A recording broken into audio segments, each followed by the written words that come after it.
Hi friends, welcome back to Tansi creations YouTube channel.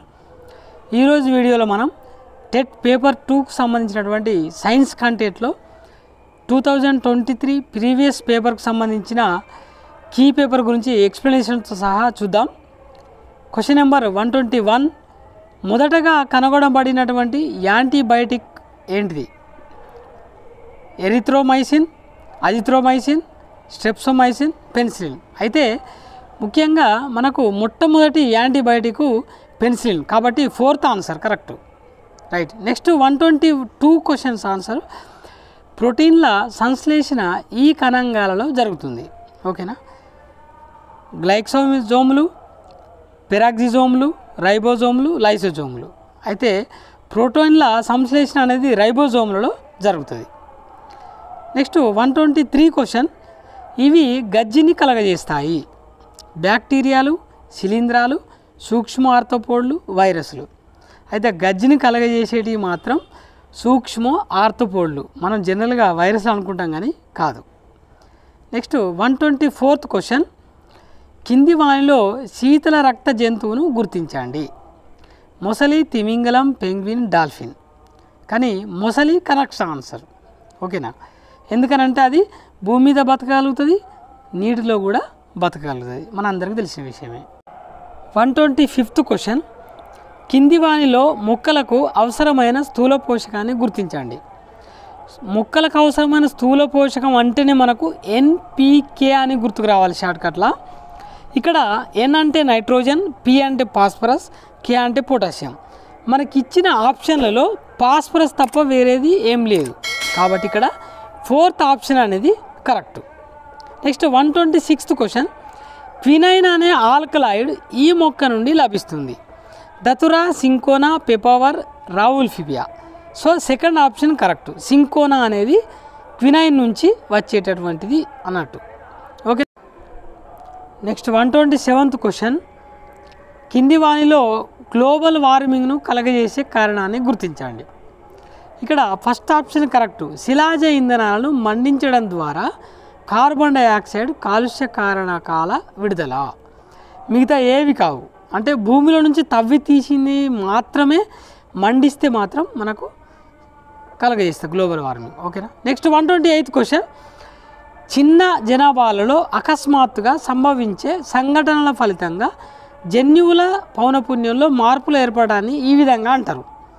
జన్యు రూపం, జన్యు వైవిధ్యం, జన్యు ప్రవాహం, జన్యు విస్థాపనం. కరెక్ట్ ఆన్సర్ 4th జన్యు విస్థాపనం అనేది కరెక్ట్ ఆన్సర్. ఓకేనా? మిగతావి ఏవి కూడా కాదు. Next 129th question. కింది వానిలో కొలను ఆవరణ వ్యవస్థలోని ఉత్పత్తిదారులను గుర్తించండి. కొలను అంటేనే చెరువు, ఇలాంటి వాటిని గుర్తించుకోవాలి. ఇక్కడ జంతు ప్లవకాలు, వృక్ష ప్లవకాలు, పూతికాహారులు, డెట్రిటోవర్స్. ఓకేనా? అంటే వృక్ష ప్లవకాలు అనేది కరెక్ట్ ఆప్షన్. మనకి ఇక్కడ సెకండ్ అనేది correct answer. Next 130th question. రక్తంలోని ఈ కణాలను సూక్ష్మ రక్షభటులని అంటారు. ఇది చాలా ఇంపార్టెంట్. రక్త ఫలికలు, ఇసినోఫిల్స్, న్యూట్రోఫిల్స్, మోనోసైట్స్. మనకు అందరికి ఆల్రెడీ తెలిసే, మర్చిపోయి ఉంటారు. న్యూట్రోఫిల్స్ అనేది కరెక్ట్ ఆప్షన్. ఓకేనా? Next 131 question. ఒక మాతృకణం నుండి 256 పిల్ల కణాల ఉత్పత్తికి ఇన్ని సమవిభజనలు అవసరం. ఇక్కడ గుర్తుంచుకోవాలి, సమవిభజన అంటేనే 1, 2గా మారడం. ఓకేనా? అయితే 256 కావాలి అని అంటే ఇప్పుడు 1, 2గా, 2, 4గా, 3, 8గా ఈ విధంగా విభజన జరుగుతూ ఉంటే 256 రావాలి అని అంటే ఖచ్చితంగా 8 సమవిభజనలు కావాలి. ఓకేనా? అంటే ఇక్కడ మనకు 4th ఆప్షన్ అనేది కరెక్ట్. 8 సమవిభజనలు కావాలి. Next 132 question. ఈ క్రింది వానిలో ఏది క్లోరిన్ వాయువుతో చర్య జరిపి బ్లీచింగ్ పౌడర్ను ఏర్పరుస్తుంది? ఇక్కడ బ్లీచింగ్ పౌడర్ ఏర్పడాలంటే ఖచ్చితంగా తేమలేని కాల్షియం హైడ్రాక్సైడ్ అనేది క్లోరిన్ తోటి చర్య జరపాలి. ఓకేనా? కాబట్టి తేమలేనంటే పొడి కాల్షియం హైడ్రాక్సైడ్. ఇక్కడ థర్డ్ ఆప్షన్ అనేది కరెక్ట్ ఆన్సర్. ఓకేనా? గుర్తుంటుంది కదా? Next 133 question. కృత్రిమ సిల్క్కు మరో పేరు. కృత్రిమ సిల్క్ అంటే ఏంటిది? కృత్రిమ పట్టు అనే అర్థం. ఓకేనా. ఇక్కడ రేయాన్ను కృత్రిమ సిల్క్ అని అంటారు, కాబట్టి రేయాన్ అనేది కరెక్ట్ ఆప్షన్. ఇక్కడ 1911లో మొట్టమొదటి రేయాన్ ఫ్యాక్టరీ అమెరికాలో స్టార్ట్ అయింది. మన దగ్గర 1946లో కేరళలో ఇండియాలో మొట్టమొదటి ఫ్యాక్టరీ స్టార్ట్ అయింది. ఓకేనా, గుర్తుంటుంది కదా. నెక్స్ట్ ఇక 134 క్వశ్చన్, 1 kgకి సమానమైన భారం. ఓకేనా, భారాన్ని న్యూటన్లలో కూడా కొలుస్తారు. సో 1 kgకి సమానమైన భారం అని అంటే సెకండ్ ఆప్షన్ కరెక్ట్. ఇక్కడ 9.8 న్యూటన్స్ అనేది 1 kgకి సమానమైనటువంటి భారం, కాబట్టి సెకండ్ ఆప్షన్ ఇక్కడ మనకు కరెక్ట్ ఆన్సరు. ఓకేనా, ఖచ్చితంగా గుర్తుంచుకోవాలి. నెక్స్ట్ 135th క్వశ్చన్, 1 హెర్ట్జ్కు సమానమైన విలువ. ఇక్కడ హెర్ట్జ్ అంటే పౌనపున్యానికి ప్రమాణాలు. అసలు పౌనపున్యం అంటే ఏంటిది? 1 సెకండ్ కాలంలో చేసే కంపనాల సంఖ్యను పౌనపున్యం అంటాం. కాబట్టి ఇక్కడ 1 సెకండ్కి 1 కంపనం అనేది కరెక్ట్ ఆన్సరు. మనకి ఇచ్చిన ఆప్షన్లో 1 నిమిషానికి 60 కంపనాలు అనేది కరెక్ట్ ఆప్షన్. ఎందుకంటే 1 సెకండ్కి 1 కంపనం అంటే 1 నిమిషానికి ఎన్ని అవుతుంది? 60 కంపనాలు అవుతుంది. కాబట్టి 4th ఆప్షన్ అనేది కరెక్ట్ ఆన్సరు. నెక్స్ట్ 136 క్వశ్చన్, వస్తువు విరామ స్థానం నుండి పొందిన గరిష్ట స్థానభ్రంశాన్ని తెలిపేది. ఒకటి గుర్తుపెట్టుకోరి, విరామ స్థానం నుండి పొందిన గరిష్ట స్థానభ్రంశాన్ని మనం కంపన పరిమితి అని అంటాం. పటంలో కూడా మీరు చూడొచ్చు. ఓకేనా, కంపన పరిమితి అనేది కరెక్ట్ ఆప్షన్. ఇక్కడ OA అనేది విరామ స్థానం. ఓకేనా, కాబట్టి మీకు పటం చూస్తే మీకు అర్థమవుతుంది. ఓకేనా, రైట్. నెక్స్ట్ ఇక 137th క్వశ్చన్ చూద్దాం. సూర్యుని చుట్టూ అతి దీర్ఘ వృత్తాకార కక్షలలో పరిభ్రమించే ఖగోళ వస్తువు ఏంటిది? అంటే ఎక్కువ వృత్తాకార కక్షలలో తిరిగే, దాదాపు అన్ని వృత్తాకార కక్షలు తిరుగుతాయి.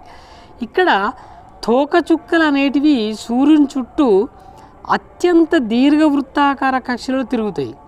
ఒక చుట్టూ తిరిగి రావడానికి చాలా టైం పడుతుంది, కాబట్టి తోకచుక్కలు అనేది ఇక్కడ మనకు కరెక్ట్ ఆప్షన్. ఓకేనా, 4th option correct. Next 138 question చూస్తే, అమోనియం క్లోరైడ్ మరియు సాధారణ ఉప్పు మిశ్రమాన్ని వేరు చేయడానికి ఉపయోగించే పద్ధతి. ఇది 9th క్లాస్లో ఉంటుంది, గుర్తుంచుకోండి. ఇక్కడ 2 కూడా ఘనపదార్థాలు. ఈ మిశ్రమాన్ని వేడి చేస్తే మనకు అమోనియం క్లోరైడ్ అనేది డైరెక్ట్గా ఘనపదార్థం నుంచి వాయువుగా మారుతుంది. వాయువుగా మారుతుంది అని అంటే ఉత్పతనం అనేది గుర్తుంచుకోవాలి. ఈ ప్రక్రియ పేరు ఉత్పతనం, కాబట్టి ఇక్కడ ఉత్పతనం అనేది కరెక్ట్ ఆప్షన్. ఓకేనా, తర్వాత వాయువు నుంచి డైరెక్ట్గా ఘనపదార్థంగా మారుతుంది. అది ఏది? Ammonium chloride. ఓకేనా, రైట్. నెక్స్ట్ ఇక 139th క్వశ్చన్ చూద్దాం. ఒక గాజు యొక్క వక్రీభవన గుణకం 3/4. ఆ గాజులో కాంతి వేగం ఎంత అని అడుగుతుండు. ఇక్కడ షార్ట్ కట్లో చెప్తా నేను.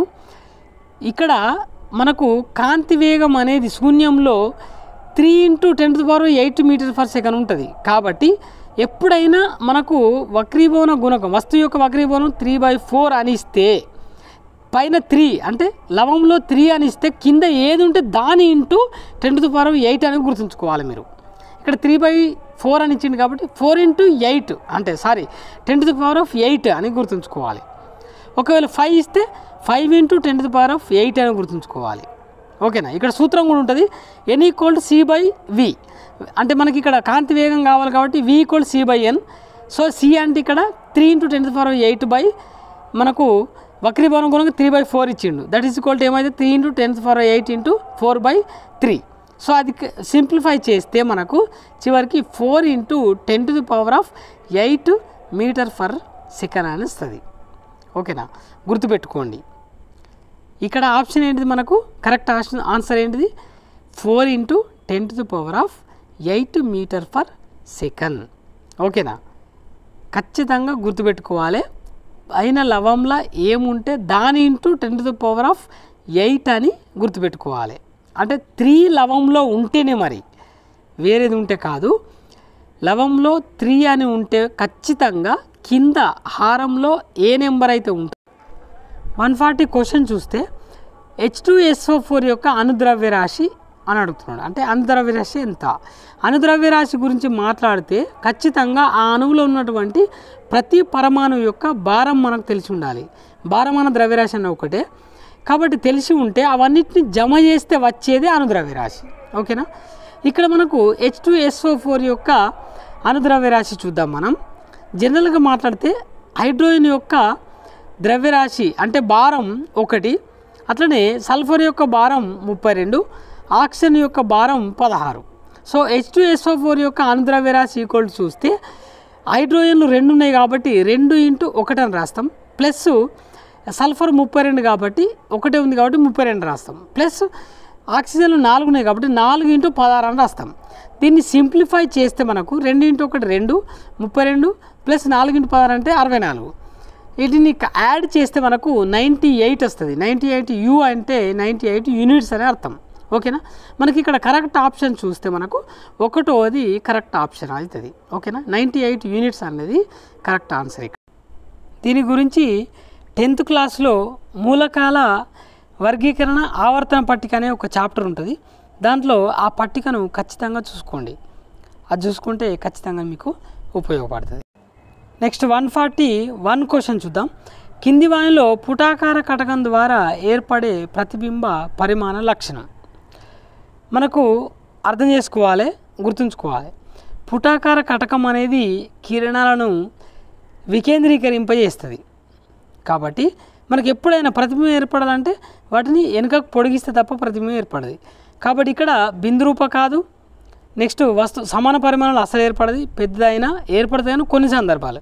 కాబట్టి ఇక్కడ కరెక్ట్ ఆప్షన్ ఏంటిదనంటే చిన్నదైన ప్రతిబింబాన్ని ఏర్పరుస్తుంది. పుటాకార కటకం ముంగట నువ్వు వస్తువు ఎంత దూరంలో పెట్టినా కానీ ఒకటే ప్లేస్లో ఏర్పడుతుంది. అది కూడా నాభి నుంచి దృక్కేంద్రం మధ్యలోనే వస్తువు అంటే ప్రతిబింబం ఏర్పడుతుంది. కాబట్టి మనకు సెకండ్ ఆప్షనే కరెక్ట్ ఆప్షన్. చిన్నదైన ప్రతిబింబం ఏర్పడుతుంది. ఓకేనా, గుర్తుంటుంది కదా. ఖచ్చితంగా ఇది చాలా ఇంపార్టెంట్, గుర్తుంచుకోవాల్సిన అవసరం. ఓకే, నెక్స్ట్ 142 క్వశ్చన్ చూస్తే ఈ క్రింది వానిలో సమయోజనీయ పదార్థం కానిది ఏది? ఇలాంటి నెగటివ్ క్వశ్చన్స్ చాలా అడుగుతాడు, చాలా జాగ్రత్తగా ఉండాలి. ఇక్కడ మనకు ఆప్షన్ చూస్తే జనరల్గా సోడియం ఆక్సైడ్ Na2O, H2O అంటే నీరు తెలుసు మీకు, CH4 అంటే మీథేను, NH3 అంటే అమోనియా. ఇక్కడ H2O, CH4, NH3 ఇవన్నీ కూడా ఎలక్ట్రాన్లను దానం చేసే రెడీగా ఉండవు, అంటే దానం చేయడానికి రెడీగా ఉండవు. ఖచ్చితంగా అవిటి కూడా అవసరం. కాబట్టి ఇవి ఎట్టి పరిస్థితులలో కూడా అయానిక బంధంలో పాల్గొనవు, సమయోజనీయ బంధంలోనే పాల్గొంటాయి. అని అంటే అర్థం ఏంటిది? H2O కానీ, CH4 కానీ, NH3 కానీ ఇవి సమయోజనీయ పదార్థాలు. మిగిలింది ఏంటిది? Sodium oxide. ఇక్కడ సోడియం అనేది ఒక ఎలక్ట్రాన్ దానం చేస్తే లాస్ట్ కక్షలో 8 ఎలక్ట్రాన్లు ఉంటాయి. కాబట్టి సోడియం ఆక్సైడ్ అనేది కరెక్ట్ ఆప్షన్ మనకు. ఇది అయానిక పదార్థం. ఓకేనా, రైట్. నెక్స్ట్ 143 చూస్తే వెనిగర్ తయారీలో నీటితో కలపబడే అసిటిక్ ఆమ్లం యొక్క శాతం ఎంత? ఇది చాలా జనరల్ క్వశ్చన్. జనరల్గా 5 నుంచి 8% ఎసిటిక్ ఆమ్లాన్ని నీటితో కలిపితే వెనిగర్ ఏర్పడుతుంది. ఓకేనా, ఇది 10th క్లాస్ సిలబస్. మీరు చూడండి, లాస్ట్ చాప్టర్లో ఉంటుంది. కార్బన్ దాని యొక్క సమ్మేళనాల్లో ఉంటుంది. 5 నుంచి 8% ఎసిటిక్ ఆమ్లాన్ని నీటితో కలిపితే మనకు వెనిగర్ తయారవుతుంది. కాబట్టి మనకి ఇక్కడ సెకండ్ ఆప్షన్ అనేది కరెక్ట్ ఆన్సర్. ఓకేనా. నెక్స్ట్ 144 చూస్తే తేనెటీగల పెంపకాన్ని ఈ విధంగా అంటారు. ఓకేనా, పర్మికల్చర్, ఎపికల్చర్, సెల్వికల్చర్, సెరికల్చర్. ఇక్కడ మనకు కరెక్ట్ ఆప్షను సెకండ్ ఆప్షన్. ఓకేనా, ఇది అందరికీ తెలిసిన విషయమే కానీ ఎపికల్చర్ అనేది కరెక్ట్ ఆప్షన్. ఓకేనా, రైట్ ఫ్రెండ్స్. మరి ఇక ఇది మరి. ఓకేనా, ఈ వీడియో మీకు నచ్చింది అని అనుకుంటున్నా. నచ్చితే ఖచ్చితంగా లైక్ చేయండి. ఓకేనా, గుర్తుంచుకొని మీ ఫ్రెండ్స్ అందరికీ షేర్ చేయండి. ఈ వీడియో మీద మీ అభిప్రాయాన్ని కామెంట్ చేయండి. మిగతా టెట్కు సంబంధించినటువంటి వీడియోలకు కోసం ఖచ్చితంగా మా ఛానల్ని సబ్స్క్రైబ్ చేయండి. ఓకే ఫ్రెండ్స్, మరి థ్యాంక్స్ ఫర్ వాచింగ్. మళ్ళీ కలుసుకుందాం మరొక వీడియోతో. ఖచ్చితంగా మళ్ళీ కలుసుకుందాం.